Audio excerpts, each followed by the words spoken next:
Sejarah pemikiran Islam pada zaman modern. Bermulanya pemikiran modern ditandai dengan munculnya beberapa tokoh yang menjadi pionir terhadap perkembangan pemikiran di wilayah Timur Tengah atau Saudi Arabia juga Mesir.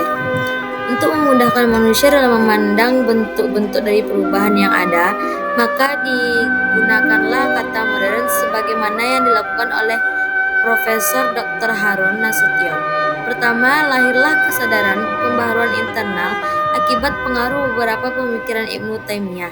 Kedua, dari barat lahirlah peradaban baru dikenal dengan Renaissance atau zaman keemasan barat, menghasilkan gagasan sentral modernisasi dan pemikiran rasional ilmiah yang mencetuskan ilmu pengetahuan juga teknologi, diawali pada perkiraan abad ke-16. Ketiga, keadaan dari negara Arab, misalnya Turki juga Mesir, sangatlah prihatin akibat imperialisme berbagai negara di Eropa, terkhusus Perancis. Di antara penyebab lahirnya gerakan untuk pembaharuan Islam adalah adanya rasa sadar agar tercapainya kemerdekaan, rasa sadar akan kebangkitannya Eropa juga Barat, kemudian juga rasa sadar akan keberadaan umat Muslim yang sepanjang abad mendapatkan kemajuannya. Negara-negara di wilayah Barat pada waktu itu sudah memiliki industri, tatanan politik, teknologi, serta kekuatan militer. Tidak hanya menghancurkan kekuatan parlemen Muslim, melainkan juga mengkolonialisasi negara-negara Muslim yang berada di wilayah kekuasaannya. Pemikiran modern dimulai sekitar paruh kedua abad ke-17 Masehi hingga sekarang, dengan munculnya tokoh-tokoh pembaharuan di kalangan Timur Tengah atau Saudi Arabia dan Mesir. Istilah modern di atas hanya sekedar untuk mempermudah melihat ciri perkembangan pemikiran yang ada, sebagaimana digunakan oleh Profesor Dr. Harun Nasution. Munculnya pemikiran modern tidak lepas dari 3 latar belakang penyebab. Yang pertama yaitu munculnya kesadaran pembaruan secara intern sebagai akibat dari dampak pemikiran-pemikiran Ibnu Taimiyah. Yang kedua, lahirnya peradaban baru dari Barat yang disebut masa Renaissance atau keemasan Barat, yang memunculkan ide sentral modernisasi serta pemikiran rasional ilmiah sehingga melahirkan sains dan teknologi yang dimulai sekitar abad ke-16. Ketiga, kondisi negara-negara Arab seperti Mesir dan Turki yang sangat memprihatinkan sehingga pada penghujung abad ke-19 hampir tidak satu negeri muslim pun yang tidak tersentuh penetrasi kolonial barat. Sebagaimana diketahui bahwa pada tahun 1798 Masehi, Napoleon Bonaparte berhasil menduduki Mesir. Walaupun pendudukan Perancis itu berakhir dalam 3 tahun, mereka dikalahkan oleh kekuatan angkatan laut Inggris, bukan oleh perlawanan masyarakat Muslim. Sejak Napoleon menduduki Mesir, umat Islam mulai sadar akan kelemahan dan kemundurannya, sementara mereka juga merasa terkejut dengan kemajuan yang telah dicapai oleh Barat. Untuk membangkitkan sifat-sifat tersebut, umat Islam mesti kembali kepada Islam yang sebenarnya sebagaimana yang diajarkan oleh Nabi dan para sahabatnya atau para Salafiyah. Bidang-bidang perkembangannya ada 3, yaitu yang pertama bidang akidah. Salah satu pelopornya dalam dunia Islam adalah aliran yang bernama Wahabiyah yang sangat berpengaruh di abad ke-19. Tokohnya adalah Muhammad Abdul Wahab, yaitu pada tahun 1703 sampai 1787 Masehi, yang berasal dari Najd, Saudi Arabia. Pemikiran yang dikemukakannya adalah upaya memperbaiki kedudukan umat Islam dan merupakan reaksi terhadap paham tauhid yang terdapat di kalangan umat Islam saat itu. Paham tauhid yang mereka telah tercampur aduk oleh ajaran-ajaran tarekat yang sejak abad 13 tersebar meluas di dunia Islam. Sebagai contohnya, Muhammad Abdul Wahab melihat makam-makam syekh tarekat yang tersebar di berbagai tempat banyak dikunjungi oleh umat Islam dan mereka meminta pertolongan dari syekh atau wali untuk menyelesaikan masalah kehidupan mereka sehari-hari. Ada yang minta diberi anak, ada yang minta diberi jodoh dan disembuhkan dari penyakit, dan ada pula yang minta diberi kekayaan.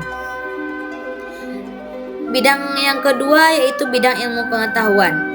Bidang ilmu pengetahuan merupakan agama yang sangat mendukung kemajuan ilmu pengetahuan. Oleh karena itu, Islam menghendaki manusia menjalankan kehidupan yang didasarkan pada rasionalitas atau akal dan iman. Ayat-ayat Al-Quran banyak memberi tempat yang lebih tinggi kepada orang yang memiliki ilmu pengetahuan. Islam pun menganjurkan agar manusia jangan pernah merasa puas dengan ilmu yang telah dimilikinya. Karena berapapun ilmu yang telah dimiliki itu masih belum cukup untuk dapat menjawab pertanyaan atau masalah yang ada di dunia ini. Perkembangan peradaban Islam pada abad modern.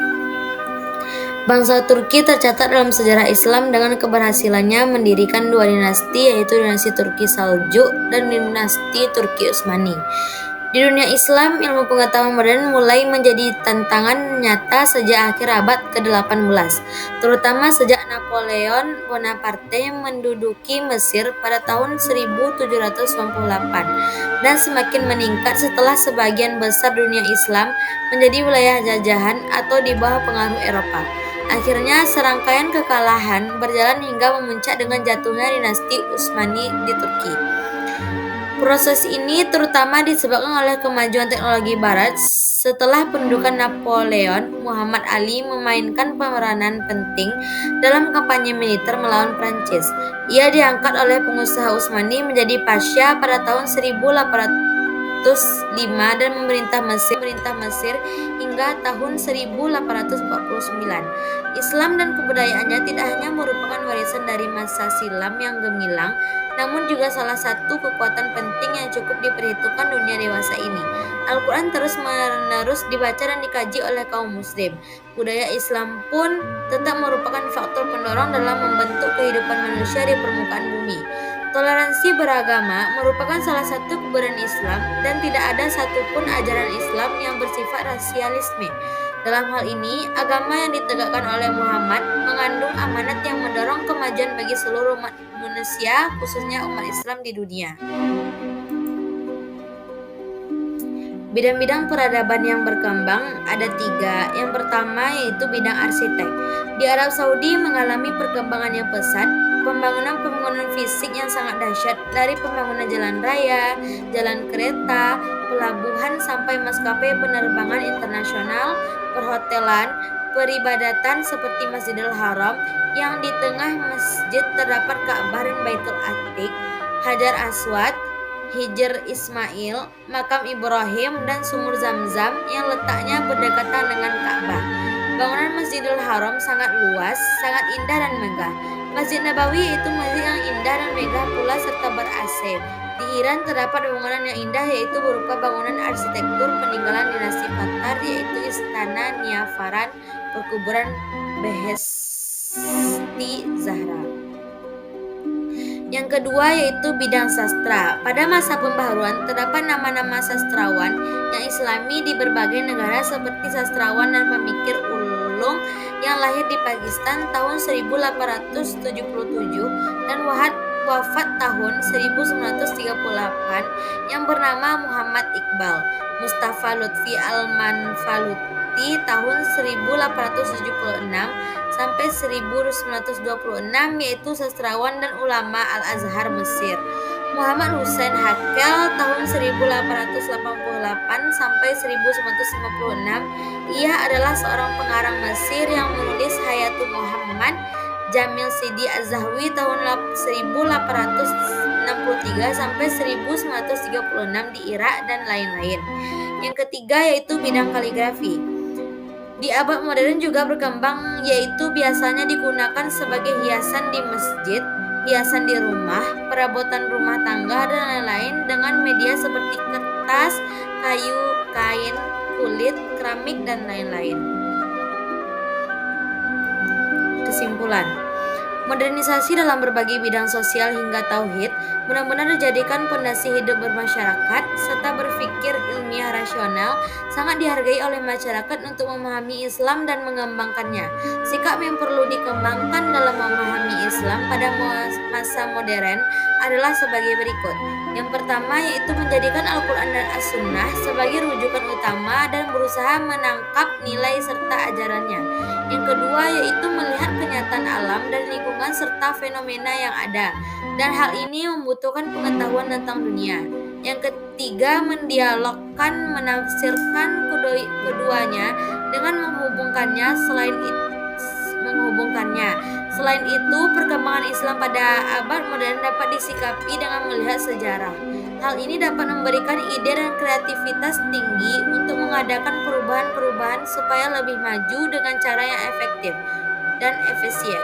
Problema-problema masa lalu dapat menjadi pelajaran dalam bidang yang sama pada masa yang selanjutnya.